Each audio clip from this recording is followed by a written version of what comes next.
పిఠాపురం మాజీ MLA SPSN Varma పేరు మరోసారి రాజకీయ వర్గాల్లో చర్చనీయాంశంగా మారింది. ఆయనకు సెక్యూరిటీ పెంపుపై అనుమానాలు వ్యక్తమవుతున్నాయి. వర్మకు ఎందుకు భద్రత పెంచారు? ఆయనకు ప్రాణహాని ఉందా? ఉంటే అది ఎవరి నుంచన్న చర్చ నడుస్తోంది. ఆయన సీనియర్ నాయకుడు, టీడీపీ పిఠాపురం ఇన్ఛార్జ్. పార్టీ బలపడడానికి ఆయన చాలా కృషి చేశారు. అన్ని వర్గాల మద్దతు పొందిన వర్మ అజాతశత్రువు అనే పేరును కూడా సంపాదించుకున్నారు. అలాంటి ఆయన ప్రాణాలకు సడన్గా ముప్పుందని వినిపించటం రాజకీయ చర్చలకు దారితీస్తోంది. ఇటీవల వర్మ ప్రభుత్వానికి లేఖ రాసి తనకు వ్యక్తిగత భద్రత అవసరమని కోరినట్టు సమాచారం. ఆయన విజ్ఞప్తిని పరిగణలోకి తీసుకున్న ప్రభుత్వం 1+1 గన్మెన్ను కేటాయించింది. దీంతో వర్మ భద్రత పెరిగింది. అయితే దీనిపై భిన్నాభిప్రాయాలు వ్యక్తమవుతున్నాయి. వర్మకు రాజకీయ ప్రత్యర్థులు తప్ప వేరే శత్రువులు లేరని, ఆయనకు ముప్పున్నట్టు ఎటువంటి ఆధారాలు లేవని కొందరు వాదిస్తున్నారు. ఇక ఇంటెలిజెన్స్ విభాగం వర్మకు పెద్దగా ముప్పేమీ లేదని అభిప్రాయపడుతోందని అంటున్నారు. అయితే వారి దృష్టిలో ఆయనకు గన్మెన్ అవసరం లేదన్న వాదనకు ఆధారాలున్నాయని కూడా చెప్తున్నారు. ఎలాంటి నివేదికలు లేని సమయంలోనే ప్రభుత్వం భద్రత కల్పించిందని విమర్శలు వినిపిస్తున్నాయి. ఈ నిర్ణయం రాజకీయంగా కూడా వివాదానికి దారితీస్తోంది. అయితే వర్మకు భద్రత కేటాయింపు వెనుక రాజకీయ కోణం ఉందా అన్న ప్రశ్న కూడా ఇప్పుడు ముందుకొచ్చింది. ఆయన ఎమ్మెల్సీ పదవిని ఆశించినా అది సాధ్యం కాలేదని ఆయన అనుచరులు చాలా అసంతృప్తితోనే ఉన్నారు. అలాగే నామినేటెడ్ పదవి కూడా రాలేదన్న నిరాశ కూడా ఉంది. మరోవైపు పిఠాపురం నియోజకవర్గం ప్రస్తుతం జనసేన అధినేత ఉప ముఖ్యమంత్రి పవన్ కళ్యాణ్ ఆధీనంలో ఉంది.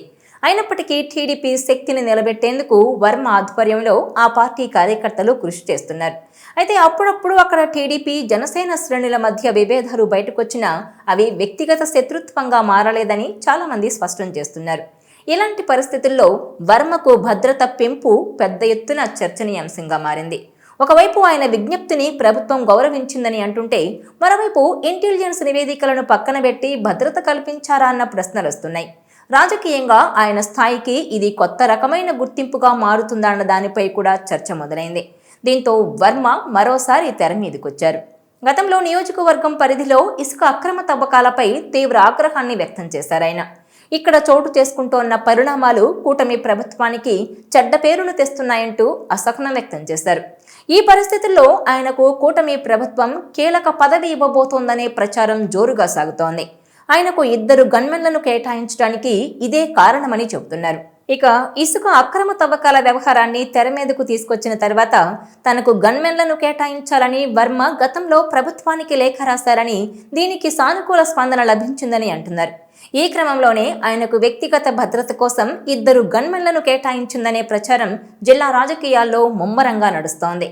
ఉప ముఖ్యమంత్రి పవన్ కళ్యాణ్ కోసం తాను గెలిచి తీరే పిఠాపురం నియోజకవర్గాన్ని త్యాగం చేయడం, అలాగే ఆయన విజయానికి అన్ని రకాలుగా అహర్నిశలు కృషి చేసినప్పటికీ ప్రభుత్వం నుంచి తనకు తగిన గుర్తింపు లభించలేదని వర్మ అనుచరులు తీవ్ర అసంతృప్తిలో ఉన్నారు. ఈ క్రమంలో ఆయనకు కీలక పదవిని ఇవ్వడానికి ముఖ్యమంత్రి చంద్రబాబు నిర్ణయించుకున్నారని జిల్లా నాయకులు చెబుతున్నారు. ఇందులో భాగంగానే వర్మకు గన్మెన్లను కేటాయించారని చెబుతున్నారు. ఈ ప్రచారాన్ని ఎవరూ ఖండించకపోవడం, అలాగే తోసిపుచ్చకపోవడంతో ఈ అనుమానాలకు మరింత బలాన్నిస్తోంది. ఇక ముఖ్యమంత్రి చంద్రబాబు, ఉప ముఖ్యమంత్రి పవన్ కళ్యాణ్ సారథ్యంలో రాష్ట్రంలో అధికారంలో ఉన్న టీడీపీ, జనసేన, బీజేపీ సంకీర్ణ కూటమి ప్రభుత్వం ఏర్పాటై ఇన్ని రోజులైనప్పటికీ ఎస్పీఎస్ఎన్ వర్మకు ఎటువంటి పదవి దక్కకపోవడం పట్ల తలెత్తిన అసంతృప్తిని చల్లార్చే క్రమంలోనే ఈ పదవి కేటాయించడం దాదాపు ఖాయమైందని అంటున్నారు. దసరా తర్వాత దీనిపై ఓ అధికారిక ప్రకటన వెలువడుతుందనే ఆశాభావం వ్యక్తం చేస్తున్నారు. ఇదిలా ఉంటే పవన్ కళ్యాణ్ ప్రాతినిధ్యం వహిస్తోన్న పిఠాపురంలో టీడీపీ సంకట పరిస్థితి ఎదుర్కొంటోందా అన్న ప్రశ్నకు ఆ పార్టీ కార్యకర్తలు అవుననే సమాధానమే చెబుతున్నారు.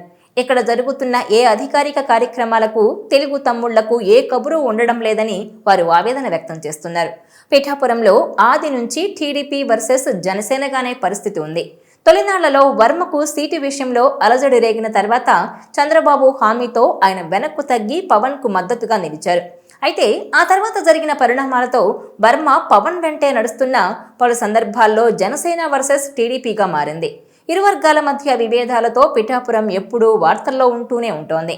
తనకు పదవి విషయంలో, అలాగే టీడీపీ జనసేన మధ్య గొడవల అంశాన్ని పలుమార్లు వర్మ అధిష్టానం దృష్టికి తీసుకెళ్లినా ఫలితం లేకపోవడంతో తెలుగు తమ్ముళ్లకు ఏం చేయాలో అర్థం కాని పరిస్థితి నెలకొంది.